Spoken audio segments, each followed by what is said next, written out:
Nicolas Garrier, je suis producteur, j'ai une activité de conseil, une activité de production de visuels. Et là, en l'occurrence, je suis réalisateur du deuxième documentaire sur les JO. Le premier opus a été fait il y a 5 ans. Il s'agissait de poser l'intention, savoir pourquoi les signataires signaient. Et là, il s'agissait d'aller voir avec la caméra sur l'épaule la réalité de l'effectivité des engagements sur le terrain.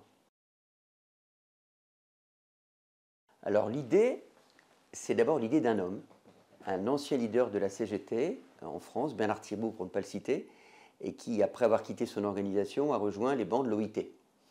Et Bernard, depuis longtemps, qui est un fanat de sport, hein, se disait qu'il faudrait que les grands événements sportifs aient une dimension sociale. C'est un projet qu'il a vendu, je peux le dire aujourd'hui, à prescription, à Bertrand Delanoë en 2012, un peu avant, dans les années 2010. Finalement, les Anglais, Londres l'a emporté et l'idée est restée. Donc quelques années plus tard, Paris remporte les Jeux. Il y a le symbole d'accueillir les Jeux 100 ans après, que Coubertin lui fait. Et l'idée germe de nouveau. Et on vient chercher Thibault. C'est plutôt l'inverse qui se fait. C'est le politique finalement qui va chercher l'acteur de l'OIT en se disant il faut qu'on ait des Jeux. Il y a le symbole des 100 ans. C'est l'après-Qatar. C'est très compliqué. Beaucoup de grandes villes, Boston, Rome, Oslo, ont refusé les Jeux. Il faut qu'on marque, il faut qu'on laisse une empreinte. Et pourquoi pas une empreinte sociale. On va chercher Thibault. Thibault arrive à convaincre l'intégralité des partenaires sociaux, employeurs comme salariés, de s'engager dans l'aventure. Anne Hidalgo accroche tout de suite à l'idée. Emmanuel Macron, qui veut aussi absolument ces Jeux. Finalement, ça devient un des éléments, à mon avis, qui embarque la décision du CIO.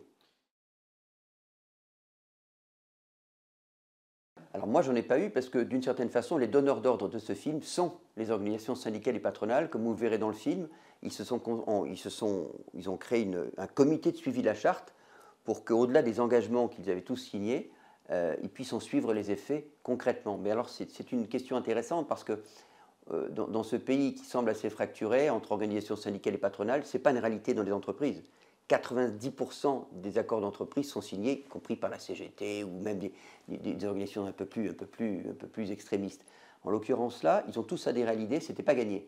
Que les employeurs acceptent des contraintes formelles lourdes en termes d'appel d'offres, en termes d'embauche, ce n'était pas gagné. Et bizarrement, la mayonnaise a pris et il y a une unité très très forte sur ce projet. Et on peut constater, on le voit dans le film, que, encore une fois, malgré la contrainte, l'unité des partenaires sociaux, je ne sais pas si c'est une première, mais en tout cas, c'est une sacrée efficacité.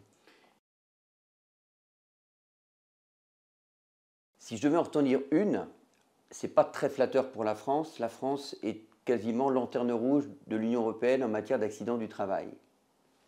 En creusant le sujet que j'ai découvert ce résultat qui n'est pas très glorieux. Donc si je devais retenir un chiffre plus que d'autres, il y a eu sur ce chantier qui fut le plus grand chantier monocyte d'Europe, c'est colossal, hein, 6 ans de travaux, 5 fois moins d'accidents qu'il n'y en a classiquement en France. Ça, c'est un chiffre tout à fait emblématique. Aucun mort sur un chantier comme celui-ci, très peu d'accidents très graves, et encore une fois, 5 fois moins d'accidents. Après, je retiendrai un chiffre fort aussi, l'accès aux PME, aux petites et moyennes entreprises françaises, sur des appels d'offres qui sont en général, pour ces grands événements, réservés à quelques majors. Donc ça, il y avait eu un impact très fort sur le tissu économique, le tissu d'entreprise et d'entreprises de petites et moyennes en France. Et puis il y a une intention sur l'emploi et l'insertion des publics fragiles, handicapés ou publics éloignés de l'emploi. Il y a on le voit c'était une grande surprise pour Thomas et moi, il y a une dynamique sur l'emploi et sur l'insertion qui est réelle. La vraie question est de savoir si cette dynamique, ces premiers résultats survivront une fois l'extinction des feux, des Jeux, même si la flamme ne s'éteint jamais, mais il y a une vraie notion d'héritage.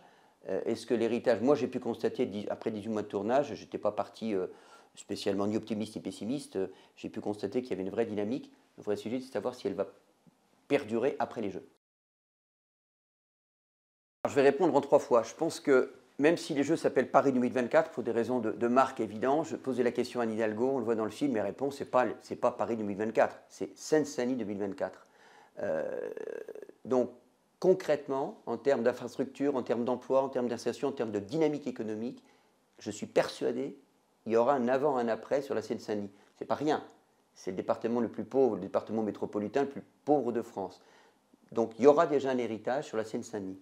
À l'échelle de la France, savoir, je parlais des chantiers tout à l'heure, savoir si la façon de travailler sur les chantiers, la façon d'embaucher de façon plus ou moins vertueuse des salariés, même contenant sous-traitance ou sous-traitance, il peut y avoir un héritage. Ce sera ce que les pouvoirs publics, ce sera ce que les organisations syndicales et patronales, ce sera ce que les fédérations, notamment du bâtiment, en feront.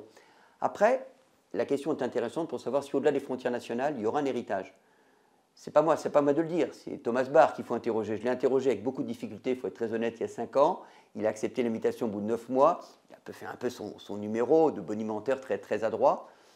Ce que je constate, c'est que plus encore aujourd'hui qu'il y a 5 ans, je le répète, il y a de grandes villes, notamment des villes américaines, au pays des jeux, de l'entertainment, qu'on commence à refuser les gens. Il y a une prise de conscience des citoyens que les jeux, ça doit être un moment de fête sportive, mais ça doit être plus que ça. L'empreinte environnementale et, pourquoi pas sociale, doit être réelle. Donc, est-ce que le CIO pourra faire l'économie demain de faire des jeux comme ils se firent avant? Sont passés par là aussi le Covid, qui a remis quand même les problématiques sociales, environnementales au cœur du quotidien des gens. Et puis encore une fois, le Qatar qui était une hérésie sociale. On ne saura jamais au fond le nombre de morts. Est-ce que demain le CIO pourra attribuer les jeux où la préoccupation sociale n'est pas la première des préoccupations? Pourquoi pas? Je pense qu'on va un peu tordre l'esprit de Coubertin et on va étioler l'esprit même des jeux. Je pense que si ces jeux sont réussis sur le plan social, ce qui est une grande première, il y aura un avant et un après Paris 2024.